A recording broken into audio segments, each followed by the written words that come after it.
I don't know if you know this, but there's Packers football tomorrow. That makes my heart happy. What's up, everybody? Welcome to another episode of Lombardi Time Brews, where I'm your host, John Delray. We've been talking about it so much on all the different lives, right? As I've been going live after every training camp practice, talking through like who's going to make the roster, who's having a good day, etc. So I decided in a few days here where there is no public practice, there's really nothing to cover. Let's go back. Let's take a look at the 53-man roster, the one that I even did pre-training camp. Take a look at it and see where things have changed now through the first few weeks of camp. The first Packers preseason game is indeed tomorrow, going against the Cleveland Browns. Packers are actually, I believe, on a plane like right now, and they're going to play tomorrow against Cleveland, and that is going to have a very heavy effect on a lot of these predictions. But I'm basing this off of what I've seen at camp over the last couple of weeks and really what the Packers have shown, because I don't necessarily agree with every single one of these decisions. I don't necessarily agree with how the unofficial depth chart has really unfolded, even though LaFleur admitted he only looked at it for like 2 seconds. But this is just what we got at this point. So this is what I think the Packers are thinking for their 53-man roster before the preseason games begin. Now, I will say too, you can anticipate another one of these coming probably about a midway point, maybe after the second training game or like preseason game, and then another one for sure right before an official 100% ironclad prediction right before the actual cutdown day on August 27th. So let's dive into this. I want to talk a little bit about how it's different from the last one that I did, as well as what we got going on for every single one of these players. But I always like to do this before the beginning of every 53 because, hey, if you're not going to be informed about what the Packers have done historically, what are you even doing?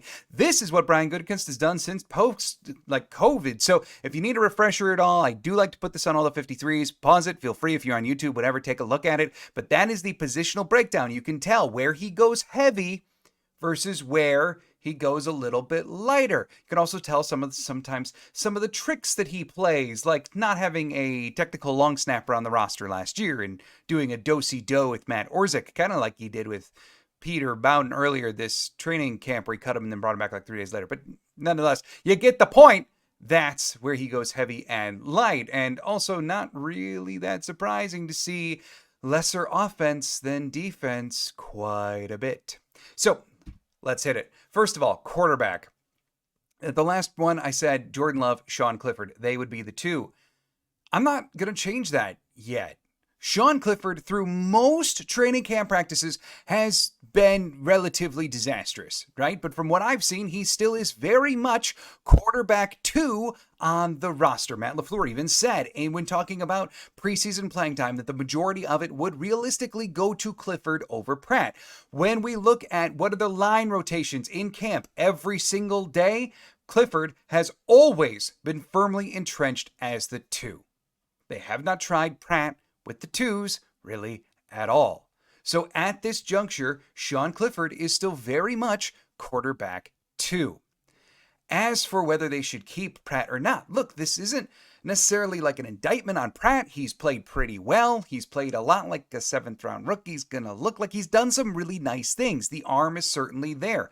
He also has not necessarily taken advantage of Sean Clifford's deficiencies to this point either. I've said on a lot of the daily lives, like I just haven't, there's been glimpses. But there never has really been a day where he just has had the third string offense just humming where the 2s look awful. And he's really taken advantage of Clifford looking bad. It just hasn't been there because Pratt has also had his down days too. And since he lasted all the way until the 7th round of the draft, I'm just inclined to believe that the Packers may be able to sneak him onto their practice squad. And I think that's what they're really hoping for here. If he balls out in the preseason, if he has a Clifford-esque performance like last year, then maybe he's going to force the Packers' hand. But realistically, the Packers probably want this roster spot to go somewhere else and not have to give it to a third quarterback, which would be the first time post-COVID that Brian Gutekunst has kept a third quarterback on the roster. Now, as for the next crew here, all of the ball carriers. Running backs, I think that stays the same as we've been saying all along. Josh Jacobs, Marshawn Lloyd, A.J. Dillon. Lloyd has really been coming on as of late since coming back with his injury. A.J. Dillon continues to be used a ton in a ton of different ways. He gets some play with the ones, and I know they're still working Lloyd in, but like Dillon is still very much there with the ones with Jacobs. Plus, Dillon is used now as a protector in a number of different special teams things that I've talked about. So Look, it just looks like Dylan's really securely on the roster. And unfortunately, that means there's a tough cut to happen in Emmanuel Wilson, who's been one of the more consistent runners throughout camp. I think he's going to wind up being running back 4/practice squad running back, the one that they call up all the time, kind of like they did with Patrick Taylor. Then at tight ends, this one stings a little. So as of right now, I think they might try to get by with just 3 tight ends. Luke Musgrave, Tucker Kraft is now back, and then Tyler Davis. Tyler Davis has had the most unique role of all the tight ends thus far, and that he's been the one that's used most frequently as the move tight end. We also know that he's Rich Bisaccia's right hand. So that tells me he's tight end 3, right? Sims is a wonderful project. I think he's got a world of potential. But realistically, we're kind of facing this decision right now of like, would you rather have a 4th tight end or would you rather have a 10th offensive lineman? And given the state of the offensive line, which we're going to be talking about in just a second, you better keep a 10th offensive lineman. So if they do wind up cutting Sims, I think they absolutely try to get him back on the practice squad. Considering that he was at one point a cut from the Vikings and etc., they probably stand a really good chance to do it. I don't think he did enough last year that some team is immediately going to come calling and just take Ben Sims, right? So they do stand a good chance, but ultimately, I think they might try to go with 3 tight ends. And given the way that they've been used thus far in camp, given the fact that Sims has had a couple drops, not unlike Luke Musgrave, I know, but Musgrave secure. So I think ultimately what we're looking at is they might really try to keep 3 tight ends, and that's going to leave Ben Sims on the outside looking in. By the way, one guy that I just want to mention, I don't think he stands even a remote chance to make the roster, but one guy who's been way more consistent of a receiver than I ever thought that he would be throughout the first few weeks of camp, Messiah Swinson. His college numbers haven't been great, but there have been multiple days in camp where it's like, oh, that dude's catching everything. It's been a nice revelation. I don't think he stands a chance, but it's still been nice. Then looking at the wide receivers, a little change up here. I'm swapping out the 6th wide receiver. I'm taking out Malik Heath for now and putting in Grant Dubose. And the reality is, maybe Malik Heath as a run blocker and special teams contributor still is wide receiver 6. Would not shock me in the least. But Grant Dubose deserves a lot of credit for how he's come on throughout, especially the last week and a half of camp. It just feels like every single day there's at least one catch that makes everyone look and go, who was that? Who caught that? Oh, that was Grant Dubose again? He's balling out. He's showing up every day and showing out. Malik Heath, it's not that he's done anything wrong. It's just he's not making these catches like Dubose is. It does almost feel a little reminiscent of like Bo Melton last year, where it was like an unheralded guy who just is seemingly catching everything. Now, Melton then got hurt, didn't make the 53 like some of us said he should have. But nonetheless, I just think it wouldn't shock me at all if it feels like a coin flip, right? If they want run blocking at special teams, yeah, then it probably does maybe still go to Heath. But Dubose is balling out in a way that it's going to be real tough to keep him off the 53. So as of right now, I'm going to go with Dubose. Might be switching that one back real soon, though. And then the offensive line. Oh, the Volt. I hate this. I'm going to be totally upfront with you. The Packers offensive line, the starters look like they absolutely should be probably a top 10 unit. And then after that, woof. Stephen Smith, I know you've been commenting on basically every video from here on out saying you're concerned about the trenches depth. Rightfully so at this juncture, just being real. So I said the day of the draft that Jordan Morgan would probably wind up starting at right guard in year 1. And hey, look at what's going on. So we got Walker, Jenkins, Myers, Morgan, Tom. There's your starting 5. I do think that is the best 5 that they can roll out, right? Okay, but then after that, it starts getting real concerning. And just in reality, I think if Walker or Tom do go down with some kind of injury, we're probably looking at Morgan or Jenkins kicking out. I think maybe the need for a true blue swing tackle, maybe a little overblown in the fandom right now. They still got to get better there, don't get me wrong. But I think like the plan A, if one of them goes down and Walker or Tom, is kick Jenkins out, maybe kick Morgan out if he's ready, and then put in Sean Ryan as your offensive lineman 6. I think that that's the way that the Packers may approach this because the backup tackles have been deficient. There's no way around it. So let's just take a look at all of the depth here, the ones that I'm predicting will make the roster as of right now. Number 1, Jacob Monk. I've detailed that man is struggling in terms of snaps, his snap placement, his blocking, even in one-on-ones. I've detailed the many losses he's had in one-on-ones. Jacob Monk, out of any other player on the roster, probably a wonderful human being. I feel bad for him that he's allergic to water, but the reality is, he just hasn't been excellent so far. He's been a little underwhelming to this point. Still, obviously, plenty of time to turn around, right? Then you got Glover, who's been very much with the third string offensive line. We have yet to see him really crack the twos. There has been some nice potential there. He's made some really nice stand-ups in one-on-ones, but the reality is, again, he's still with the threes. Then you got Telfort, the guy who replaced Andre Dillard, filling in for Zach Tom. Now, though, he seems to be losing some footing on that since Caleb Jones is back and Dillard is getting right tackle 1 snaps again as they rotate Tom back into health. Then you got Ryan, who's offensive lineman 6 by all accounts, and then Royce Newman. The depth of the Packers' offensive line basically has me saying right now that Royce Newman very well might make the roster. And why am I saying that? Because of how the Packers are using him. There have been a couple of days, right, where Myers wasn't there. So they moved Jenkins into center, and then they played both Morgan and Ryan at right guard and left guard. You want to know who the first man up on the interior offensive line after those two? It's been Newman. Every time. Newman has never taken snaps with lower than the second string offensive line. What that tells me is that the Packers very much consider Royce Newman to be one of the top 10 offensive linemen. At least breaking it up position-wise, right? So, I've been saying it. The way that they're using him, the fact that he has been relatively successful in the one-on-ones, I think the offseason assumption that we all had that he was guaranteed to be gone, maybe it was overstated, because given the state of the depth on the offensive line right now, I think Royce Newman makes the roster. Just being real with you. I won't be shocked at all if the Packers make a move to bring in a tackle sometime yet throughout camp. Admit that Dillard just isn't working, right? Because I do have him here. At the last one, I had them including Dillard. Now I think it looks like it's running its course. Maybe they keep him over Telfort. Maybe they decide to keep him over Glover and release the draft pick. Maybe they don't go with Royce, whatever. Maybe they keep Dillard, right? But Dillard has done okay at left tackle, and he's really struggled at right tackle, like we all kind of expected that he would, and it just is coming into fruition. The reclamation project, just to this point, is not looking very successful.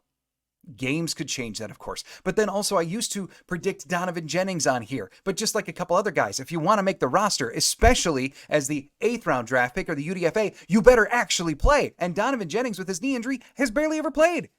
So it's real tough to include him on the roster at this point. And the couple days that he did actually play, he wasn't terrific.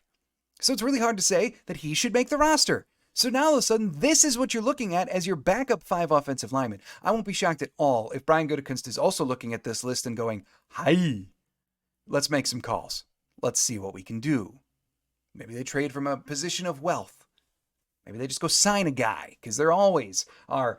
Think back to the Wagner, the Valdir. There's always the vet offensive lineman that the Packers are not afraid to call up and plug in.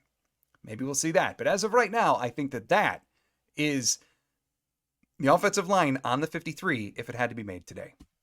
All right, so let's cover the specialists before we go to the defense. Just 3 specialists here. A little reversal from me on this one. Whelan, punter. Yeah, he's the only punter in camp. He's also bombing the crap out of the ball. Also, he now wears neon green cleats. If that's not the coolest thing in the world for a punter, forget it. It is. The Irishman makes the team for sure. Also, I think the release of Peter Bowden and bringing him back a couple days later, I think that tells you everything they need to know about long snapper. Orzik is obviously in the lead there, so let's just give him the nod. And then at kicker, look, I'm really struggling with this one. I'm going to be frank. Okay. The Packers, I think what they want, I really believe they want to give Anders Carlson the job.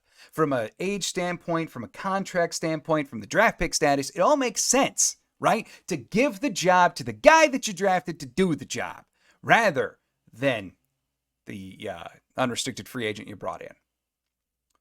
But thus far, Joseph has been kick for kick with Anders. In fact, technically speaking, right now, if you go through all of their kicks of training camp, he's in the lead by about 3 kicks. And the only difference there is one really bad day for Anders. Last week, Thursday. It was a very, very bad day, and they were even all the way throughout, and then he had one really bad day. Now Joseph's had 3, and that is held throughout the course of the past week.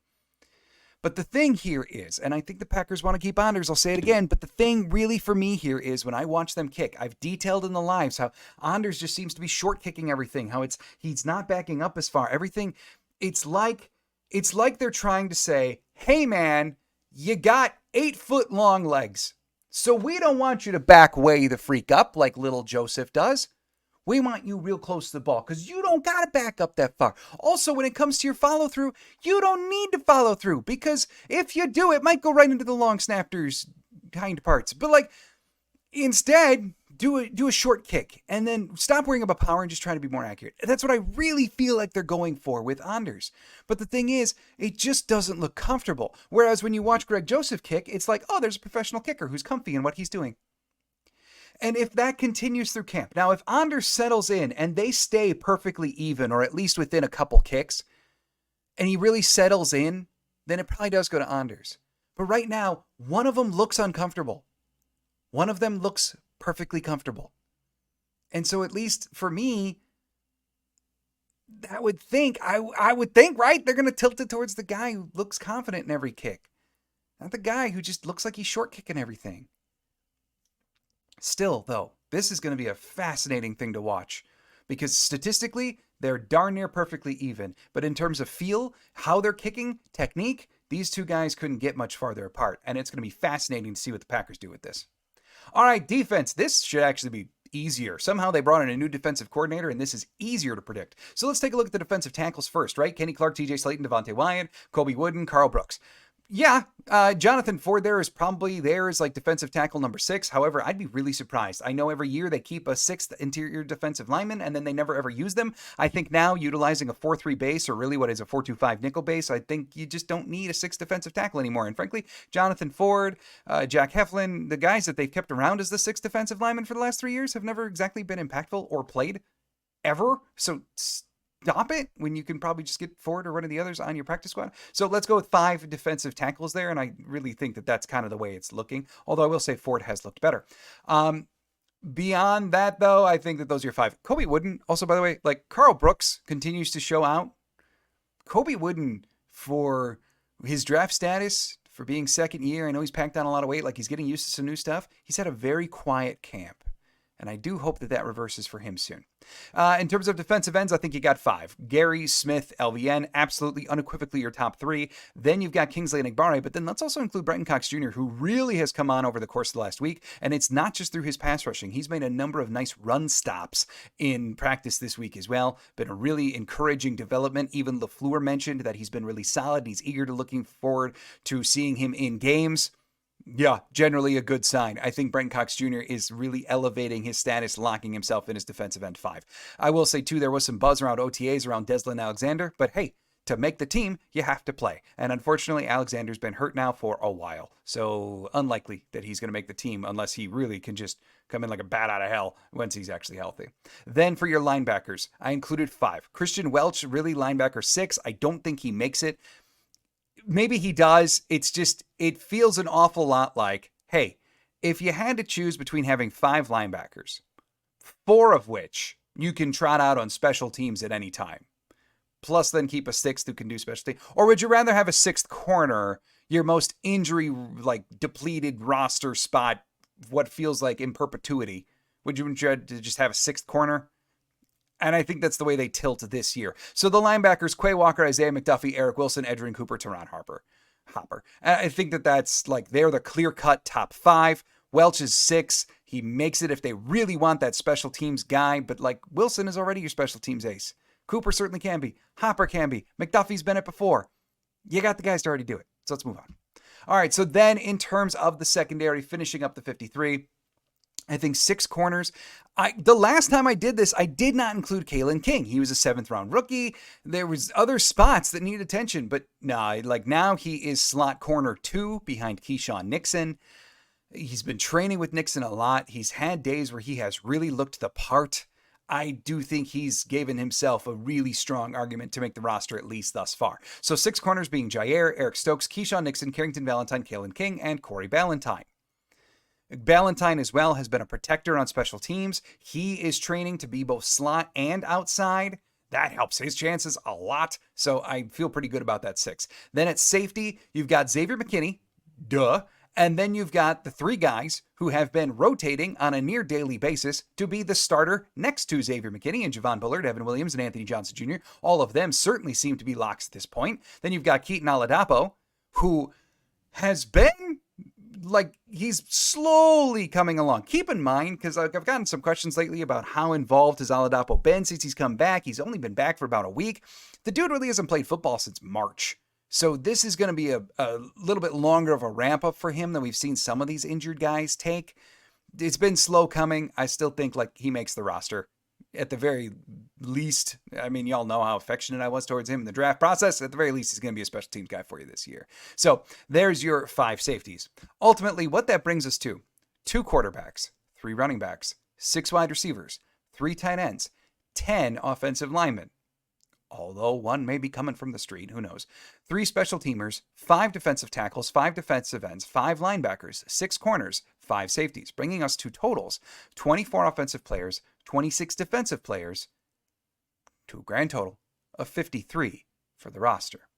Now, preseason games absolutely could change this. We are very much at the point in camp where, as I've been saying, these dudes need to go hit somebody else because we're there already. Well, that's what the preseason is for. And I am very excited to watch. There are guys that have kind of been on the periphery, like I've been talking a lot about Lekatus Smith, right? A guy who sounds like he didn't have a great practice the other day, because at the closed practice at least, because he got kind of blown up in some run coverages. But hey, when I was there the last public practice, they had him trying center for the first time. At least in one-on-ones. He's been, out of all of the offensive linemen, one of the most consistent guys in winning his one-on-one reps. That's at least someone intriguing, someone that I want to watch more of in the preseason, right? And there's guys kind of like that all over the roster. I'm also really looking forward to watching Heath versus Dubose. And how are they getting used? Because it may not come down to just who's the better wide receiver. It very well could be who's the bigger special teams contributor, right? And then same thing, secondary, linebacker, etc. There's a ton to watch in these preseason games, and it goes a lot farther than just the ones playing the first quarter, half quarter, whatever they wind up doing. So a lot to watch, a lot could change, but as of right now, I do think that this is the Packers 53. Thanks everybody for joining me here. I'll be back, I think like sometime. It might be really late Sunday or Monday. You'll see some videos stock up, stock down based upon the first preseason game. And then Tuesday, Wednesday are public practices next week. So I will be there. I'll go live right after, just like I've been doing for every other practice. Thanks so much for joining me here. Do hope everyone has a fantastic weekend. Enjoy the game tomorrow if you're checking it out. And as always, go Pack, go.